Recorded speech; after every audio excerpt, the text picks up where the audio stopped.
Aujourd'hui, je voudrais vous parler des bilans, des tests que vous faites faire à votre enfant, des bilans sur l'intelligence, des bilans sur sa santé en fait. On fait des bilans, on fait des tests pour savoir si l'enfant a une phobie, s'il est dyslexique. On fait des tests et des bilans de toutes sortes aujourd'hui. Et je vais vous en parler en vous proposant de réfléchir à l'utilité de ces tests, d'une part, et à leur validité, car nous allons voir ensemble que les tests de ce genre ne sont ni forcément pertinents, c'est-à-dire qu'en réalité on ne peut pas en tirer de conclusions sérieuses, et d'autre part, eh bien, je vais vous montrer qu'ils ne vous servent à rien. Je vais le faire en me promenant ici, je suis en Indonésie, et je vois sur le bord de la route ce golfe qui est un bel endroit. Alors j'ai commencé à filmer par ici, mais je reprendrai des images tout à l'heure dans un autre endroit.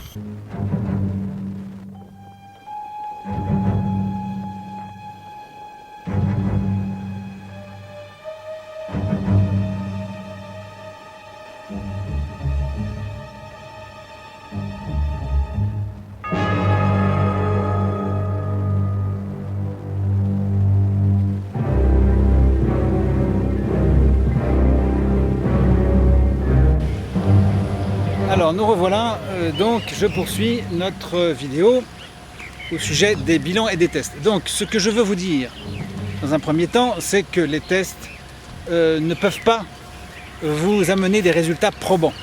Tout simplement parce que les faits montrent que on ne sait rien aujourd'hui de flagrant sur le cerveau.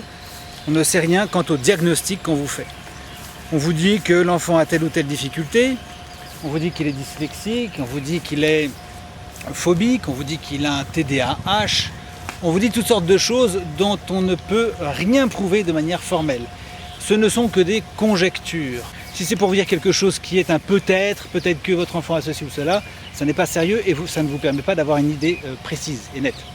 Donc vous comprenez bien que faire des tests qui ne vous donnent pas une certitude, ça ne sert pas à grand chose. J'ajoute que, naturellement, ces tests se font sans IRM, sans aucune espèce d'étude vraiment poussée. Et à ce moment-là, dès lors qu'on n'a pas une étude poussée, eh bien, on nage en pleine supputation. C'est ce que je disais tout à l'heure. Donc, le diagnostic en soi, il est faussé, il est faux. Il est faux à telle enseigne qu'aujourd'hui, nous avons très fréquemment des parents qui viennent nous voir avec des soi-disant troubles avérés, qui s'avèrent ne pas en être du tout. C'est simplement que l'école n'a pas donné à l'enfant les compétences nécessaires et que par conséquent ce diagnostic s'impose. Bon, donc je ne vais pas revenir là-dessus. Pour nous, il est tout à fait clair que la plupart de ces diagnostics sont totalement douteux. Deuxième point, ça ne nous intéresse aucunement. Ça ne nous intéresse aucunement parce que qu'est-ce qu'on va faire? À supposer même que vous ayez un diagnostic qui soit absolument fiable, que vous ayez fait un diagnostic très complexe. À quoi ça va vous servir? En quoi est-ce que ça va changer votre regard sur votre enfant et en quoi ça va vous aider à l'aider? Qu'est-ce que vous allez faire de plus pour lui? Supposons qu'on dise que votre enfant a véritablement une phobie scolaire. Bon, certes, ça va vous amener à retirer l'enfant de l'école, ça c'est sûr. Mais à part ça, quel traitement allez-vous adopter? Tout ce que vous devez faire pour votre enfant se retrouve pour n'importe quel autre enfant. C'est-à-dire que ce que vous avez à faire pour votre enfant est valable pour tous les autres enfants. À très peu de nuances près, il va falloir donner à votre enfant des choses dont tous les enfants ont besoin.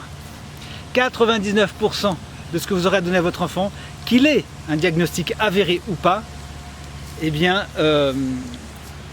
vous devrez l'apporter à vous devrez le donner à n'importe quel enfant. Vous voyez derrière moi ce paysage qui est pas mal quand même, c'est joli. Hein, je suis toujours en Indonésie là. Je suis à l'autre bout de l'île où j'étais tout à l'heure. Voilà, donc je reprends mon propos. Il est évident, absolument évident que l'essentiel, 99% de ce que vous avez à faire pour un enfant qui soit dyslexique, précoce, TDAH, etc., ce sera la même chose. On retombe sur les mêmes choses. Il faut donner ce que nous disons sur le site à l'enfant, de la réussite, de la joie de vivre, un équilibre intérieur, un goût des apprentissages, des découvertes, de l'émerveillement, etc., etc. Toutes sortes de choses qui sont valables pour tous les enfants du monde. Si votre enfant est supposé on va dire dyslexique par exemple, ou dyspraxique, est-ce que ça changera quelque chose au fait que on doit apporter à tout enfant une pratique dans ses apprentissages qui correspondent à son niveau? Aucunement. Pas du tout. Parce que de toute façon, 10 ou pas 10, on ne va pas donner davantage à un enfant parce qu'il ne serait pas 10. On va donner à un enfant en fonction de ses capacités à assimiler. On est d'accord? Donc si un enfant est 10, il a des difficultés, même à supposer qu'il soit 10 et que vous ne le sachiez pas, vous verrez qu'il a des difficultés à apprendre, eh bien vous allez aller moins vite. Vous donnerez des choses moins compliquées, vous irez plus lentement. Eh bien c'est pareil pour n'importe quel enfant. Un enfant qui n'a aucun trouble, eh bien de la même manière, vous lui donnerez en fonction de son rythme, en fonction de ce qu'il peut faire. Par conséquent, nous disons, pour conclure, qu'on n'a aucun besoin des tests, qui ne nous aident en rien, et que ces tests de toute façon sont très douteux et ne sont pas recevables la plupart du temps. Donc je résume, pas besoin de tests, pas besoin de bilan, ça vous coûte cher, et ça ne vous sert à rien, vous ne pourrez rien en faire.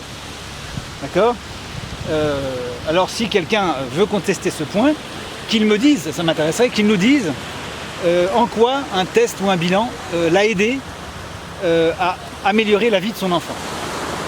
En quoi ça l'améliore? Alors je passe maintenant au dernier chapitre qui me paraît fondamental à savoir et dont nous parlons déjà par ailleurs. Évidemment, nous en parlons beaucoup.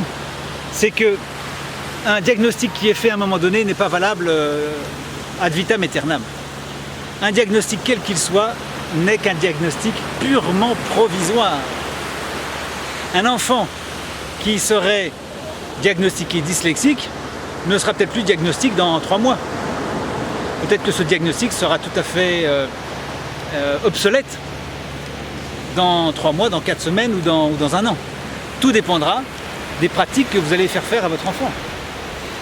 Et nous montrons très bien qu'il y a des tas d'enfants qui viennent avec leurs parents sur le site, étiquetés dyslexiques par exemple, dyspraxiques, et au bout d'1 an, ce diagnostic est totalement invalide.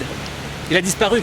C'est pour ça que je vous conjure d'éviter les bilans, parce qu'on voit beaucoup de parents qui font faire des bilans à leurs enfants, des bilans des tests de QI par exemple, et donc ils partent avec l'idée que leur enfant a par exemple un retard. Il a un QI de 100 ou de 90, bon. Eh bien, 10 ans plus tard, les parents continuent à dire, vous savez, mon enfant n'est pas très intelligent, mais vous voyez, c'est une aberration, puisque le QI est une chose qui va évoluer en fonction des sollicitations.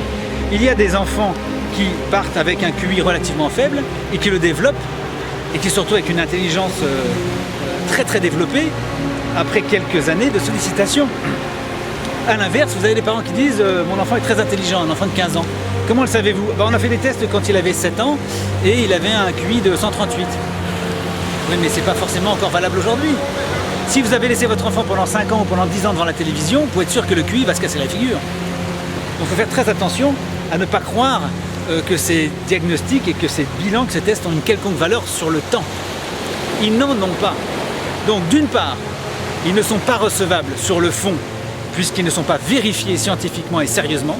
Ce sont des pures spéculations de la part de spécialistes plus ou moins autoproclamés d'ailleurs, mais qui honnêtement ne disposent pas des outils qui leur permettent de faire des évaluations précises. Et par ailleurs, ça ne nous aidera absolument en rien.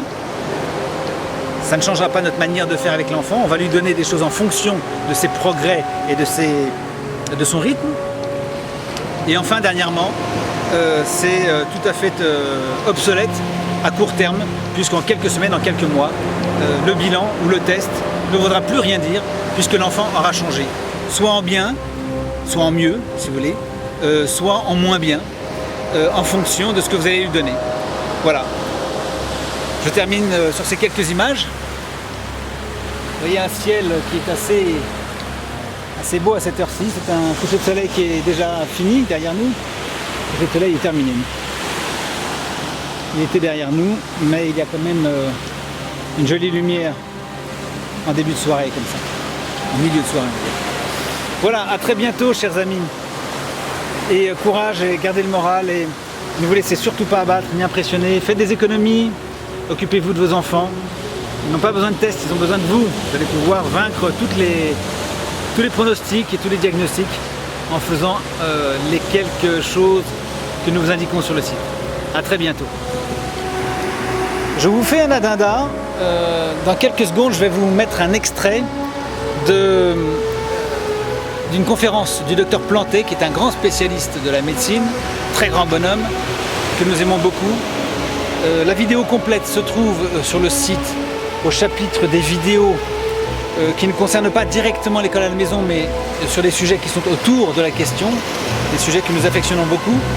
Et donc vous allez voir, cette vidéo est très intéressante, la vidéo complète est très intéressante, mais cet extrait du docteur Planté donc, vous parle de ce que sont les diagnostics en médecine et de ce qu'il faut en penser.